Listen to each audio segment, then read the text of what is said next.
medley of the service songs of the various branches. This is one of the most important parts of our ceremony here today. As we sing and play that song, that service song that is of your particular branch of the service, would you please stand so that we can honor you directly? Thank you.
big round of applause for the band and the choir did an outstanding job.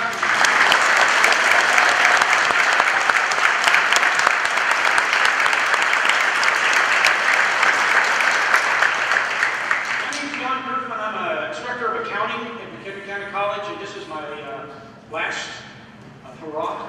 I did 26 years in the Navy, so I know what many of you guys are going through. And so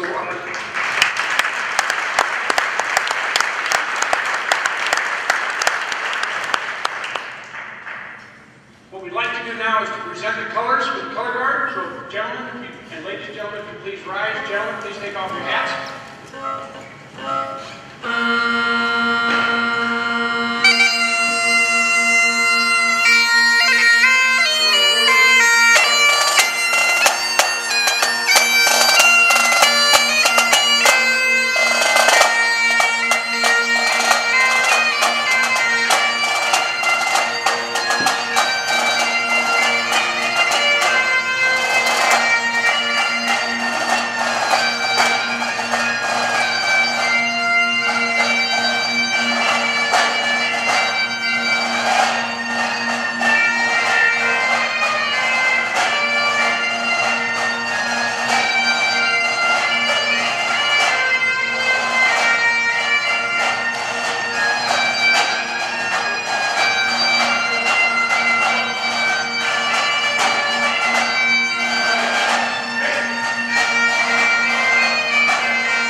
We're fortunate to be part of this annual tradition that recognizes and appreciates some of our community's greatest heroes. First, I would personally like to thank this year's Veteran Ceremony Committee who made all this possible. If you're on the Ceremony Committee, can you please stand to be recognized?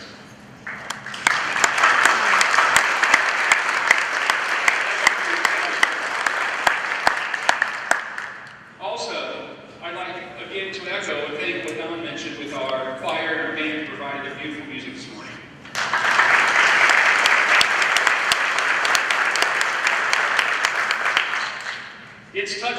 so many veterans here in attendance today. I would like to ask everyone that served in our armed forces to raise their hand or stand so that we may once again recognize your contributions to our great country.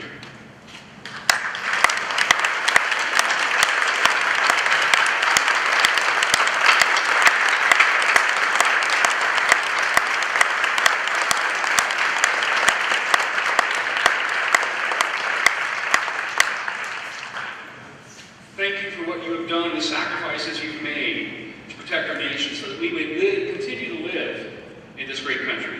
Today is about honoring all who have served, which includes those currently serving and the loved ones that we've lost. So please join me in a moment of silence as we keep them in our thoughts.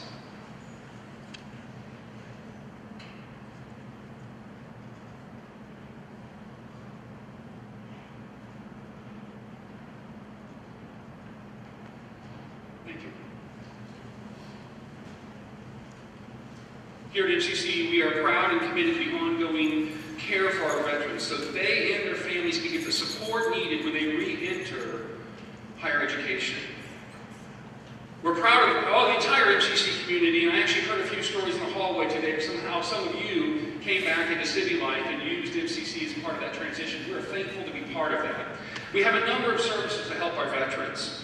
And those include financial aid, advising, career services. We'd also, as demonstrated through our work done through our Student Veteran Resource Center, with Habakkuk is here, he leads that for us, he's here today. The center provides students assistance in a variety of areas, including working with the VAC, working with transition living services, computers to check on VA claims, view course schedules, registering for classes, and also to have a social network of other veterans who have similar life experiences. Everyone here has a great passion for assisting our community's veterans through education in the classroom, career and work-based learning opportunities, and support services. Before I leave, I am going to introduce, as Don mentioned, he spent 26 years in the Navy.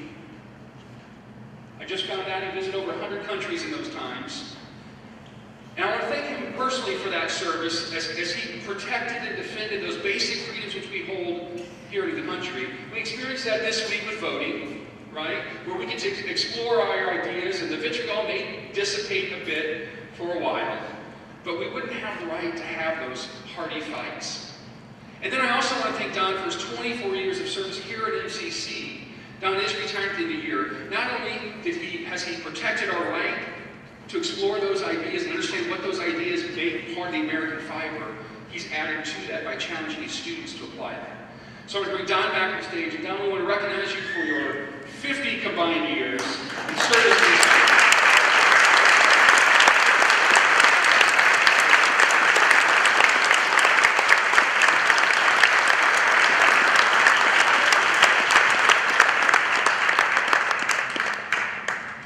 I'm overwhelmed, Dr. Curry. Thank you. I don't know if anybody here has known any special forces people. I had a neighbor who was a SEAL when I lived in San Diego. Very quiet guy, would just kind of come and go, be gone for a while, and then you wouldn't know when he was. His wife, he'll show up. He always did. But he never could talk about where he was or what he did, and he always downplayed anything that was in the news that I was talking about. And I said, man, they're going to get ready. The Navy's going to send a carrier over there and all this other stuff. And he said, don't worry about that. We already took care of it. And the people who work in Special Forces, my experience with them is they're very humble. They downplay what they do. And so I just wanted to let you know about that. But anyway, Master Sergeant Tom Morrissey, he's our guest speaker today. Who better to ask what Tom means to an organization than to talk to TLS? TLS stands for, the new title is Transforming Lives Through Services, right? Well, it's actually Transitional Living Services. So that was the old name.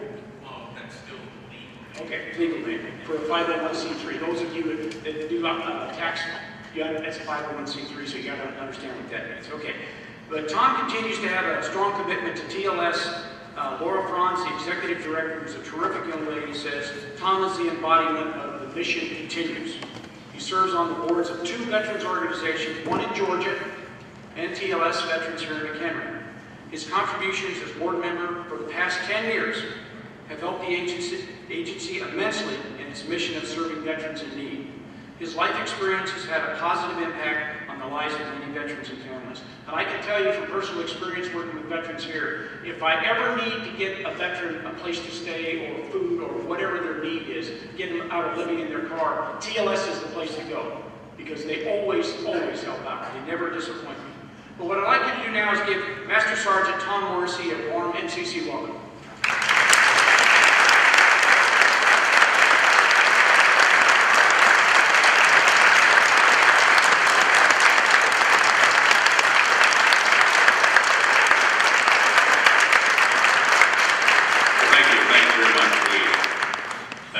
Thank you for that introduction.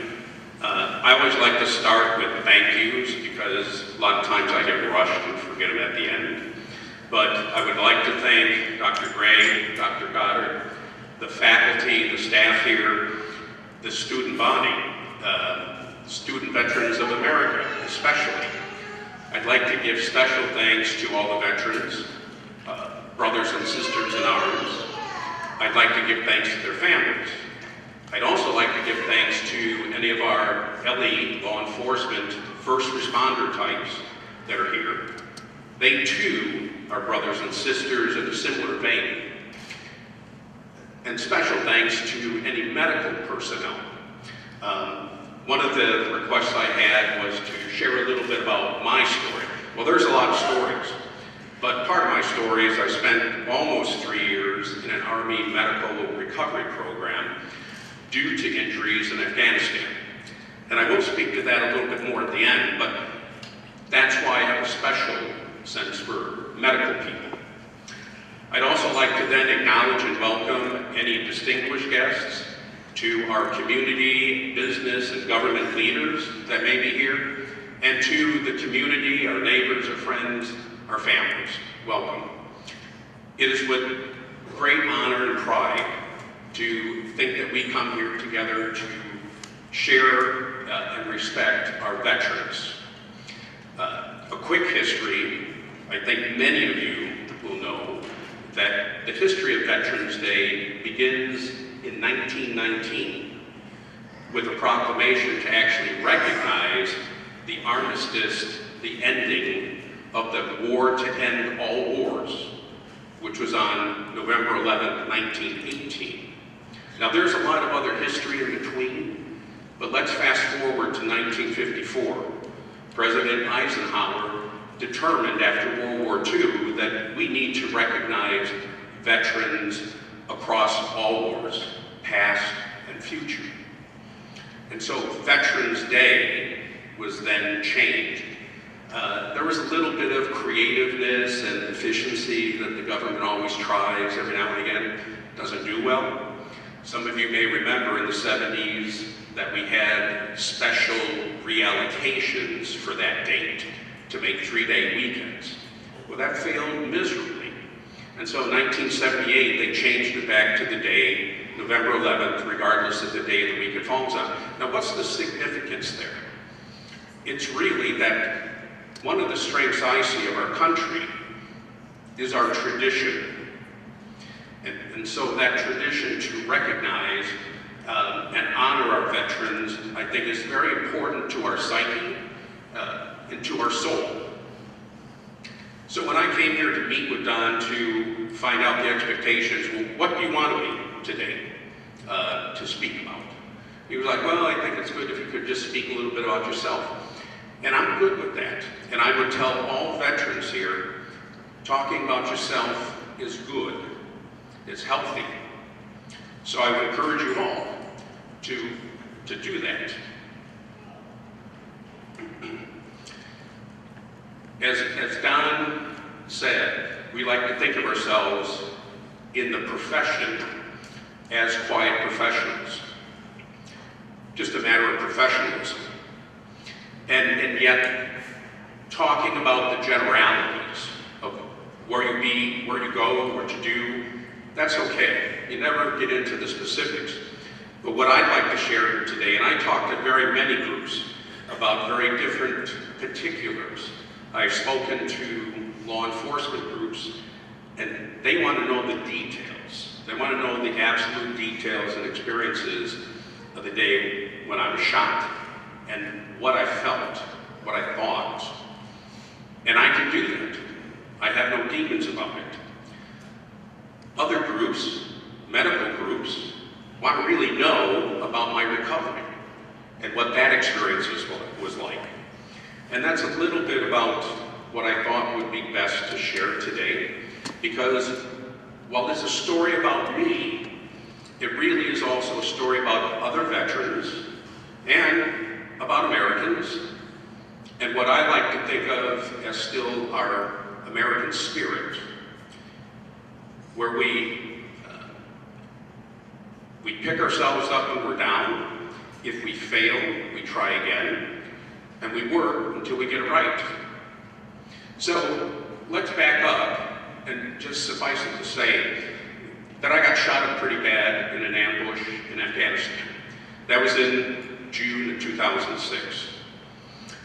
I went through various medical facilities with various medical personnel, both in Afghanistan and Germany, and wound up in Augusta, Georgia. And I spent those almost 3 years in Augusta, Georgia, going through regular surgeries and then therapy and recovery. So those medical personnel are the ones that saved my limbs. I really think of myself as one of the lucky ones, especially as the old guy. I was 53 when I was shot, which is a little long in the tooth, most people would think. But I was really in good shape then, and I was in good spirit. And I would tell you, I was humbled by the fact that an old original SF guy, a guy by the name of Billy Waugh, and you can read about him, and if you want to know something about special forces or special operations, read that story. We don't write a lot of books, but some do out of necessity. Billy had to write a book just to live and survive. But at 71 years old, he was on the first iteration with the CIA into Afghanistan in the fall of 2001. 71. He spent 42 years in the military, and then he still, today, is on contract with the CIA. So if you want to read about a hero, that's the type of person you want to read about. But back to me. And so I got shot pretty bad, wound up in Augusta. Well, these people, not just the medical people, not just the military, the Army, who did well by me, not just the VA, because I literally was in a test organization run by the VA for the benefit of all services for the recovery of traumatically injured military personnel across all services. And that was a special, one of its kind, and I believe today still is. But those people there and the community really spoke to that American spirit.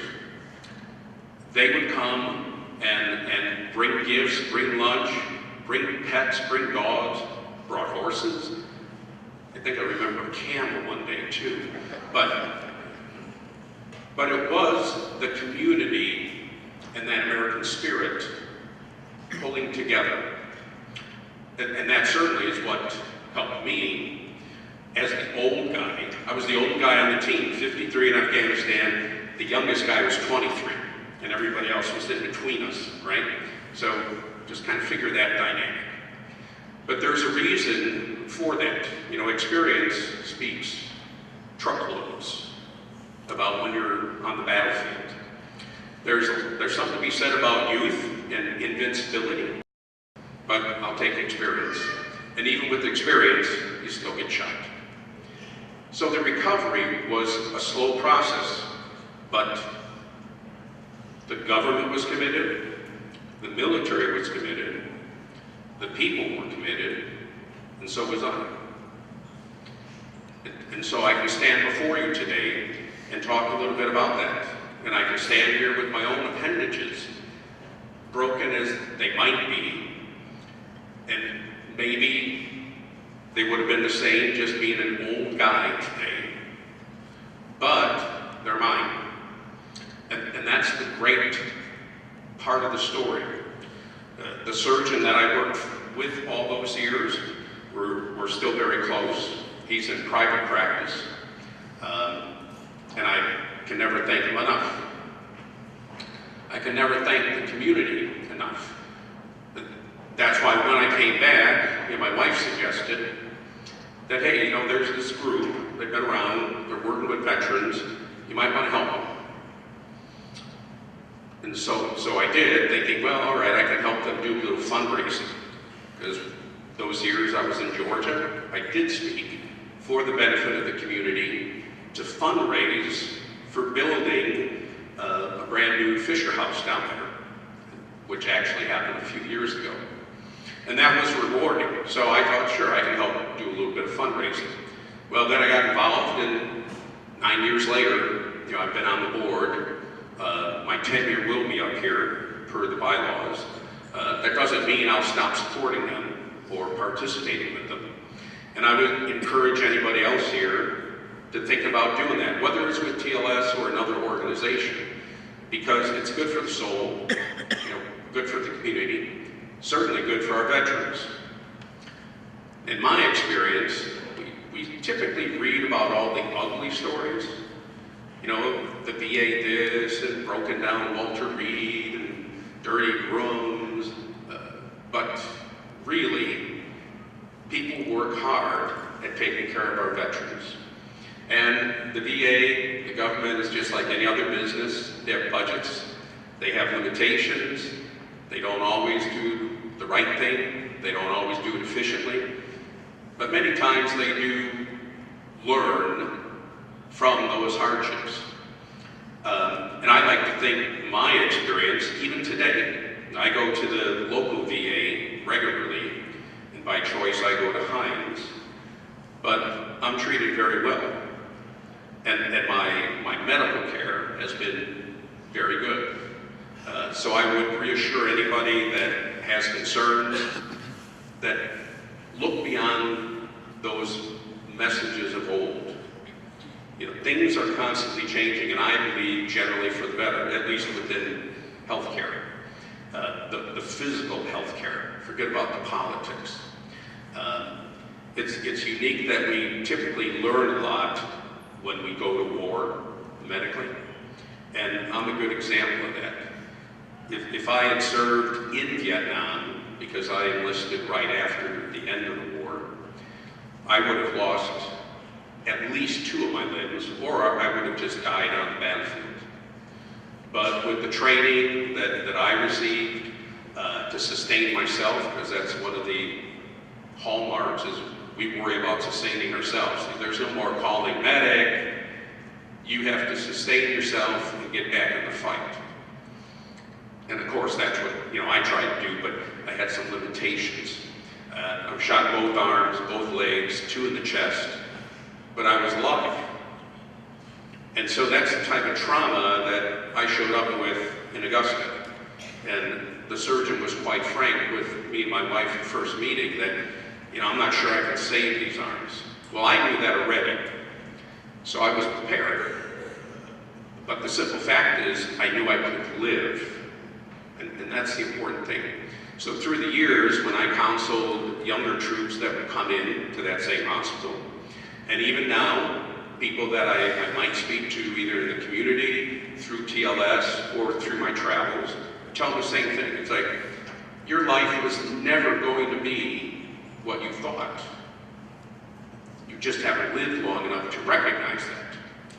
And so the best you can do is make hay with what you got. And that speaks back to that American spirit, that you have to pick yourself up. You have to do something, then you have to give it back. So that kind of brings us round robin, talking about me, talking about some of the veterans I experienced, but now talking about the group of veterans here today. We all have a story, all of us. Veteran stories are one thing. Each of us as individuals, man, woman, child, we all have a story. sharing those stories is part of our collective history. And that's why it's good to force yourself, first with yourself, to admit those stories. Then to roll them out, share with family, share with friends, share with community. So I know that just gives you a little taste of my story. Now, I worked for years to keep my anonymity. As the digital world beset us, in my capacity in the military, to maintain my clearances, it was always best to ignore and leave social media alone. Today, I still do. It's not critical anymore, but I just don't need it. But if you want, unfortunately, you can Google my name, put Special Forces next to it, and you can read some stories that have appeared. So if you want to know more than I shared today, I've testified before a congressional committee on the needs and the support for disabled veterans. I've spoken at the annual VA convention of doctors and nurses and shared the real details. I have no problem sharing the details of what happened to me that day. I have more problem sharing what happened to me after. The goodwill of the community, the people that helped me. But if there is more that you want to know about your spouse, your brother, your father, your friends, your cousins, you should ask them. And I'll leave you with one last quick story. My father is 90, or he'll be 93. He served in World War II in the Navy, and I never talked to him about his service. I heard little stories as a kid. I imagined things. And so at 86, I finally asked him one day, hey, I just thought maybe I'd like to go out and hear about your experiences. Well, I started him, and for 4 hours, he just went like that. And crystal clear memory, 86 now, crystal clear memory, places, dates, names that he was in the Navy, if I didn't say that, ships, ports, and it was a great experience for father and son. So that's why I suggest to any of the veterans or their families, ask those questions. Because by asking those questions, we come full circle to what today is about, or technically tomorrow. And that is with that last recognition, that final recognition for right now, 1978. Veterans Day went back to November 11th, and it was to honor those people who served specifically in war. But I have a broader personal interpretation. I think our society does too. It should be a day of recognition for all service members, because we are one team. But is to recognize the patriotism, the love of country, and then the sacrifice. And it goes beyond just the veteran. It's the family, it's the community, it's America. Thank you.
only. 70 million military personnel were involved in World War I. 60 million of them were Europeans.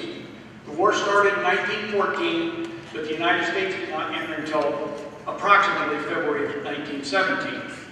And immediately after the armistice was signed, and that's where Veterans Day came from, horrific influenza epidemic covered the globe with an estimated 50 to 100 million lives lost.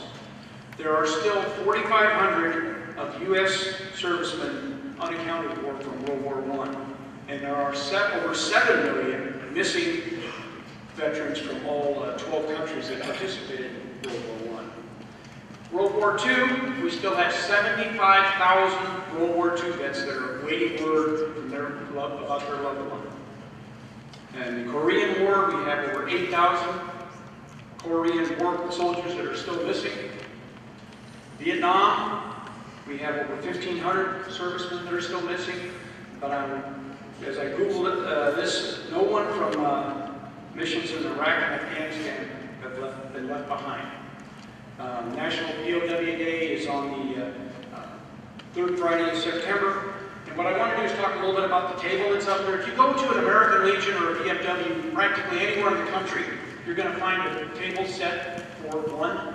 And on the back of your handout is a little information about the table itself, but I thought it's important to talk a little bit about it. The white tablecloth that you see is draped over the table where it represents the purity of the response to our country's call to arms. Every time we get called to arms, we go. The empty chair, of course, depicts an unknown face representing no specific soldier, sailor, airman, marine, or Coast Guardsman, but all who are not here with us. The table itself is round to show that our concern for them is never ending. The Bible represents faith, and the black napkin stands for emptiness, whose warriors have left in the hearts of the families and friends. The single red rose reminds us of all the families and loved ones. The red ribbon represents the love of our country, which inspired them to answer the nation's call. The yellow candle and its ribbon represent the everlasting hope for a joyous reunion for those that are yet unaccounted for. And slices of lemon, of course, are for on the bread plate or for the bitter fate.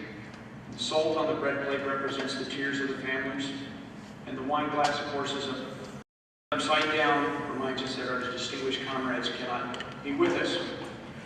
Please remember that every soldier, sailor, airman, and so forth is only missing if they're forgotten. So please don't forget about our missing in action and our former POWs. Okay?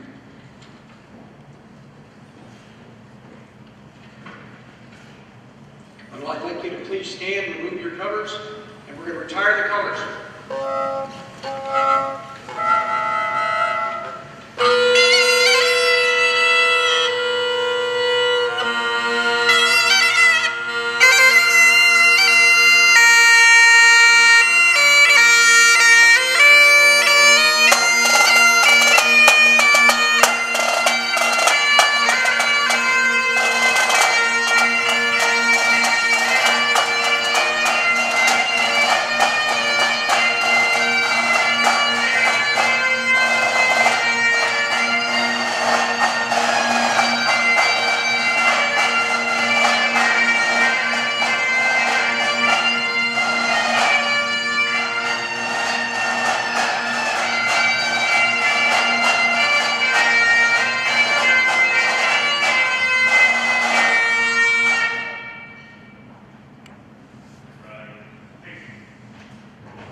Since this is my last Veterans Day at MCC, I wanted to be sure to thank the committee that helped put this thing together. We've been doing it for over 20 years now.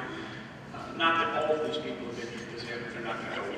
But Dr. Paige Lush, she does the band. Steve Shelley does the choir. Tracy, Megan S., Donna B. with Renee, Ryan K., Laurel, Paul B., and most of all, I want to thank Dory Sullivan. She's the co-chair of this committee. She's the glue that holds everything together. Every year after we have a meeting afterwards, we all count down. That's it. We're not going to do it. And she goes, well, come on, let's do one more year.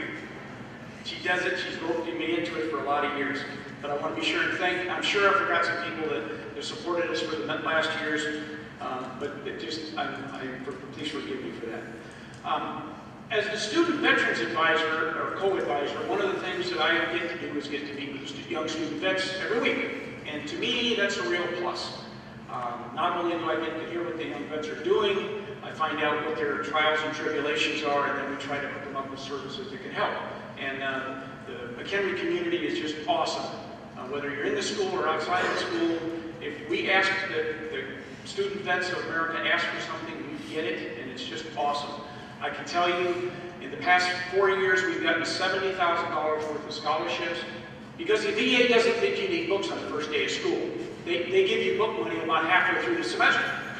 So you're going to school for 8 weeks without any books, if you follow the VA system. So we're able to get some scholarships from the community and to help that whole process. But it was very, very interesting to me this last Monday.